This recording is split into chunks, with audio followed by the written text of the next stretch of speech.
Cy Scott, thanks for making time.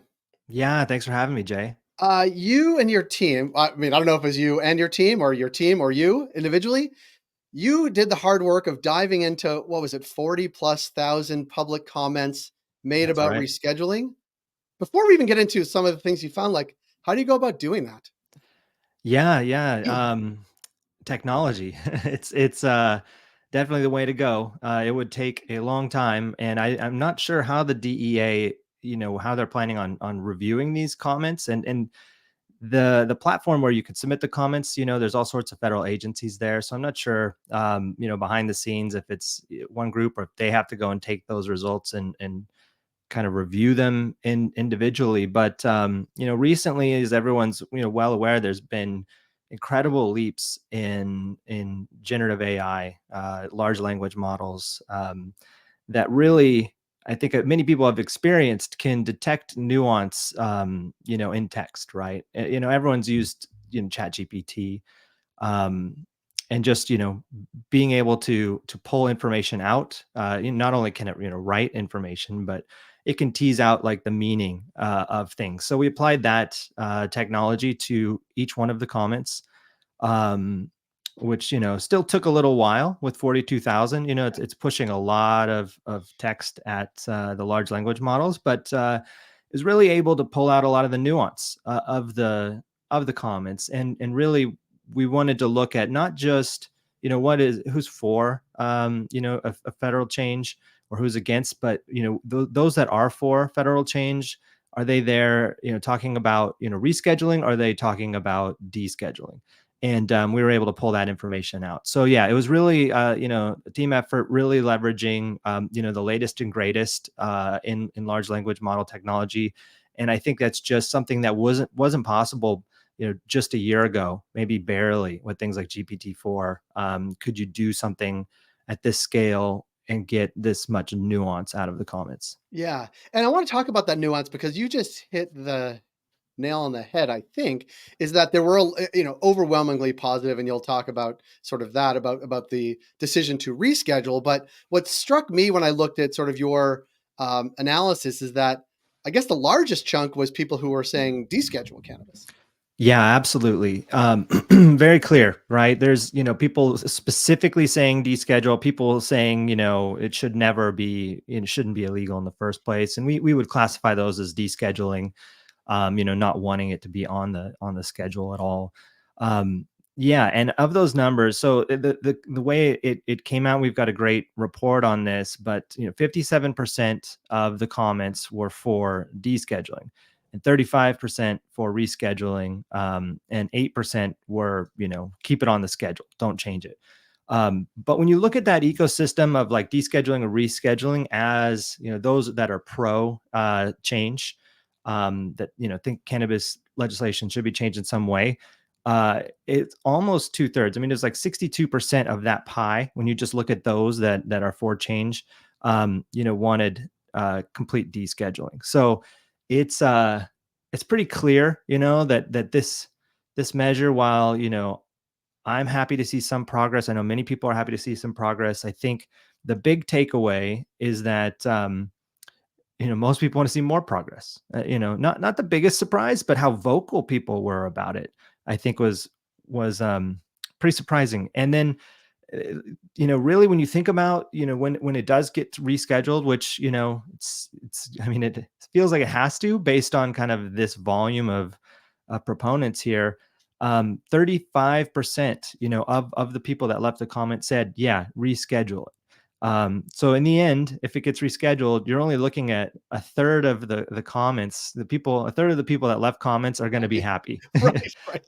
The rest are not, right? Some are Which going to want more, and some are going to not want any Which change at seems all. about right for any major decision, to be quite honest, right? Like, you think of, it used to be like a third on the left, third on the right, third in the middle. This is Mm, slightly different than that, but it does seem like, and maybe this is good positioning too, right? That mm, rescheduling is sort of the compromise measure that is not descheduling and not keeping it the way it is, but is the interim step, which I think decision makers in DC always feel most comfortable with, sort of a middle ground, if you will. mhm. Um, and I know this isn't sort of what we're talking about, but I wonder also how. the conversation has shifted. Like, what is the middle of the road now on the cannabis conversation? And we see polls like in Florida saying, 63, 64% are supporting Amendment 3 rather, even though the governor and Republicans are against it. Whereas, like, I feel like the broad chunk of support has actually broadened and actually Hmm. moved to the center of the political spectrum. Is that the way you read it as well? I mean, it's certainly from these comments, it definitely feels that way, Yeah. right? I mean, we first did this analysis back in June, shortly after the comment period had begun, and really just to see, curious, like what is the temperature here, and you never know, For me, my assumption was you're going to get a lot of people that were going to say don't change it, like the people that would go out of their way to leave a comment. And that's just a weird assumption that I had. Like the people that are politically motivated are those that very against something or whatever, right? And I was shocked to see, upwards of 90%. Back then when we did the analysis at 7,000 comments, and then for that to carry through to the end, yeah, I think it does point that it feels like the center of gravity on this thing has shifted.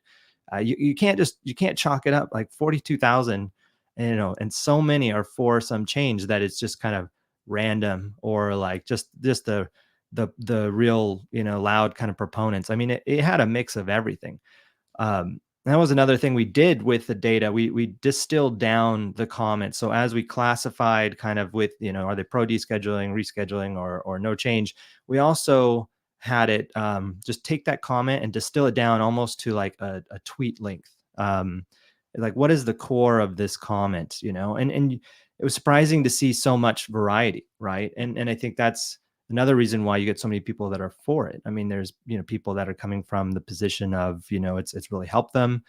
People that are coming from the position that it's just government overreach, particularly when it got scheduled. It's just a little bit of everything. So yeah, it's very rare to find something in this country people can kind of agree on, or those kind of numbers, and this seems like one of those topics. Weed does bring people together.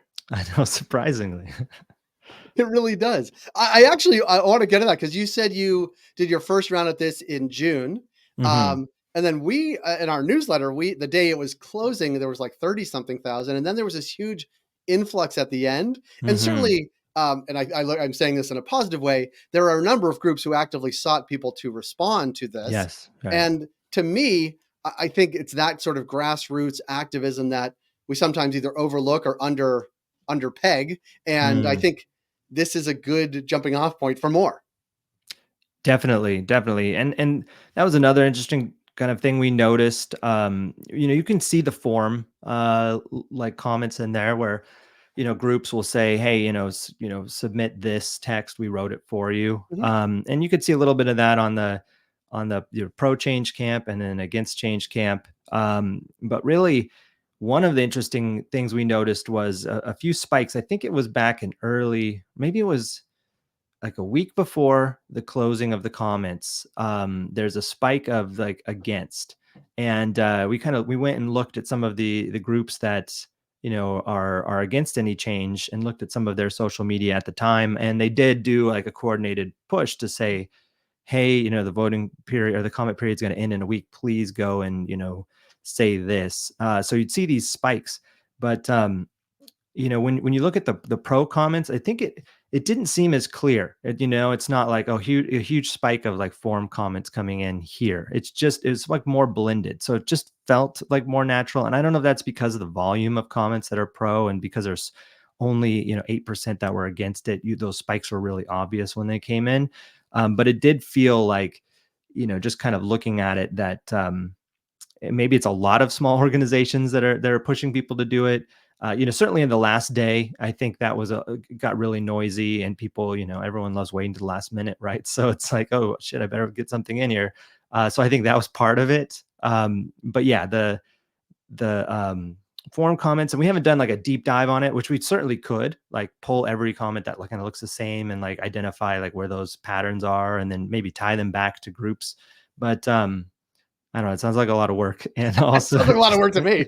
Yeah. exactly. So Well, it, so we didn't bother. Yeah. The one thing I do think though, and we'll put a link to how to find it, but the analysis you did, like the way I look at it, I used to work on Capitol Hill. It was Mm, always feedback like this, an analysis by groups like yours, that you would want to get in front of elected officials when they're thinking about their response for when and if, or if and mhm. when, um, the DEA reschedules, right? To give them a little bit of political cover, but also a little bit of messaging, right? That there is a broad support among a wide swath of American public and voters, too, importantly, that support this. And we know that legalization is popular, even in places like Florida that aren't legal yet. And I just think the more the industry overall looks to sort of analysis like yours and gets it in front of elected officials when they're lobbying or talking to them, the stronger the voices of support are from elected officials, as opposed to being like, yeah, we're going to let this happen by the DEA. It's, yeah, we're going to let this happen by the DEA. And I'm on board too. Like, it does sometimes push elected officials to sort of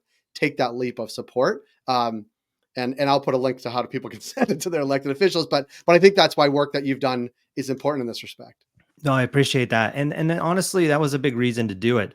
At Headset, we do a lot of analytics, and certainly, kind of efforts like this are great for our profile, but like, it's not gonna, people aren't gonna see this and come to Headset and be like, I need to sign up for your service. Like It'd it's be okay not. if they did, though. It wouldn't be bad. It wouldn't be bad, but really, honestly, like our mission at Headset is to empower this industry to be successful, right? And we're only here, kind of as an ancillary company to the category because of, the success. And if it's not successful, we won't be successful, right? So getting this kind of information out is important, and knowing, how long this process has taken, will probably continue to take.